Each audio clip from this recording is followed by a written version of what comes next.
Good afternoon. Welcome to the TheoTrade afternoon video. I'm Blake Young, and today is August 20th, 2026, and we're going to talk about materials as an opportunity to trade. You can see that we had a little bit of sell-off in the S&P 500. We've closed down. This is a break of a channel. I'm seeing other signs that we're probably going to drift a little bit lower, maybe to 736.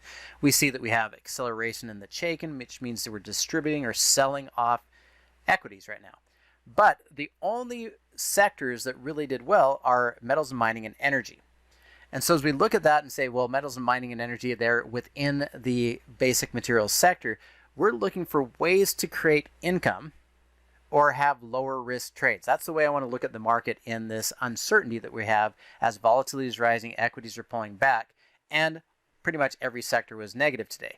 Even basic materials were negative from yesterday, but if we take a look at basic materials XLB, you can see it gapped down and closed up. So even with this, we didn't recover that far enough, but we've been holding and been in this holding range arguably all the way back since March. So not a lot of volatility, not a lot of uncertainty.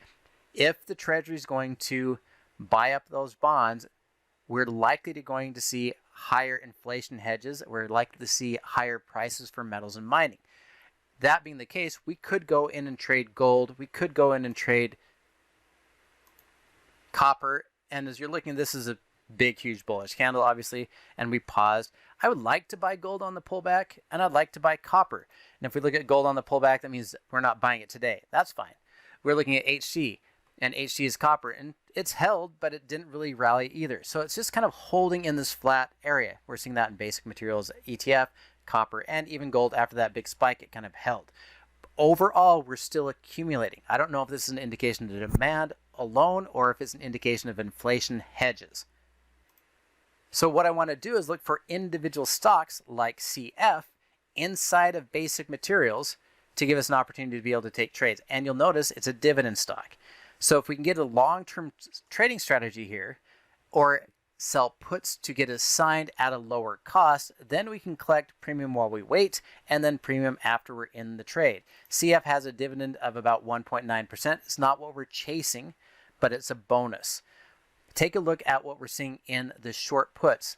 If I don't want to own it, I always want to start with 22 days. If we look at the short puts out of the money with a delta between 30 and 40, 42 is about as low as I will go. We can get 3.2% return on risk. But if we go between 30 and 40, I can go all the way down here to 35, and I should get 2.5%.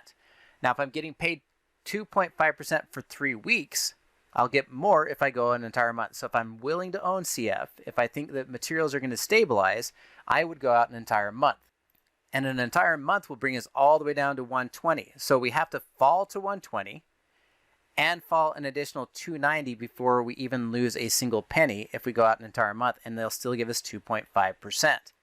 And I like to calculate my margin of safety by adding my premium that I receive for the put at 290, and that's splitting the bid and the ask, and the difference between that strike and the cost. So I'm going to get 570 as a pullback.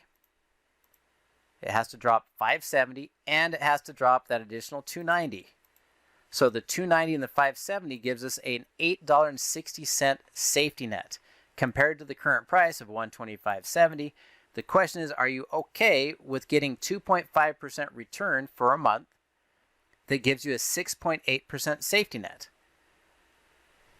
That's a pretty good position to be in. And if we get assigned, then we're buying at a deep discount, and we're also going to be going into getting a dividend yield, and we can turn around and start selling the calls on it. So CF is a good position right now to sell puts at 120, collect the premium, and 2.5% a month. So if you were calculating that out and saying, I'm going to capture 2.5% every month, that is 30% annualized, even if you don't get assigned. If you do get assigned, then you're buying at the discount 2.5% every single month that you don't get assigned, and it can bring your dividend yield up versus your price as it goes. Another one I like that is a crossover between copper and gold would be Rio Tinto. Rio Tinto owns the large, being a mine out by the west side of Salt Lake County, one of the largest mines in the world. And they have a solid breakout. We're breaking out through the highs. We broke out through the Bollinger Bands. We're pushing these higher. And you can see big dividends here. This stock looks promising to me. I think we could easily get back up to 112. There's a 10% move there. The dividend associated with this is 4.13%.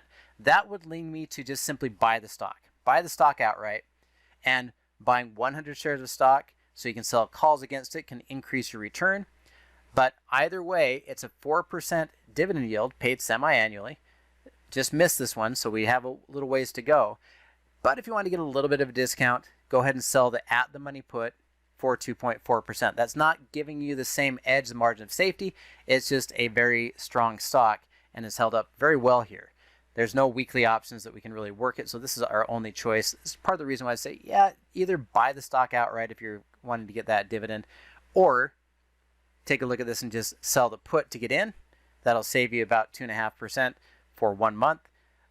And you can do that 6 months in a row. If you did it for 6 months in a row, you'd get about 15% deeper discount before getting assigned at that 4% dividend yield. Freeport is very similar, having broken the Bollinger Band and clearing the last recent high close. Hasn't cleared the high of the year, hasn't broken out of this, but this increased acceleration on high volume looks very promising for Freeport. This could be a price pattern that could go from 56 all the way up to 71. That's going to give you a massive move. Looking for over 20% return on the price pattern. And this is a dividend payer, but it's not a big enough dividend I would worry too much about it. But 20% move and a little bit of dividend to boot. So this is a good breakout as well. The options on this, there's your dividend yield of 0.84. Options on this, you could go out a month and get roughly 2.3%, so almost the 2.5% like I like to start with, and price would have to fall $6.20. So you are in a pretty sizable safety of margin. Let's run the numbers. Price has to fall to get assigned $6.22, and we're going to get potentially $1.50. That means we have a 7.72 divided by the current price of 7122. Our margin of safety is 10.8%. So a little bit lower return on risk for a much larger safety net. So Freeport's a very low risk or a wide range of safety to get a 2.3% per month. We're not chasing their yield, so even if we just kept selling it and selling it and selling it, I wouldn't even be worried about getting the October payment, because if I can get paid 2.3%, 2.5% every month, I'd rather do that while we wait to get assigned. And then if we're going to break out, we're looking for a 20% move to the top side. So if assigned, we're still looking for a big breakout and a big runner. If you close above the highs tomorrow, consider just buying the stock or buying long calls. But if it holds here, I think that's a pretty good safety net to buy Freeport at the current price or sell puts, one strikeout. And the last one we'll cover is Southern Copper. Southern Copper is also closing outside of its Bollinger Band, approaching the previous highs. You'll notice how similar all these charts look. You can go into the trade tab. You can see there's a 2.2% dividend that's just been paid, so we wouldn't worry about that. But look at the margin of safety that you have here. We can go all the way out to that 2.5%. That's going to be a drop all the way to 185. Let's run the numbers really quickly on this. I can get paid 2.5% at 185. And that is going to pay me a difference of, needs to fall 1737 and payment of 465, which means this stock also has a margin of safety of approaching 10%. It's 9.2% safety net. It has to fall 9% before you lose a penny, or you get paid 2.58% for the month. So Southern Copper is setting up really nicely for that short put as well. We're not worried about the dividend yet. We could do this 3 months potentially and still get assigned and then still click the dividend. So there's lots of opportunities in basic materials, especially those tied to copper and gold. And those are some places I'm looking for some new trades that create income and upside potential. Thanks for watching, and we'll see you in TheoTrade tomorrow.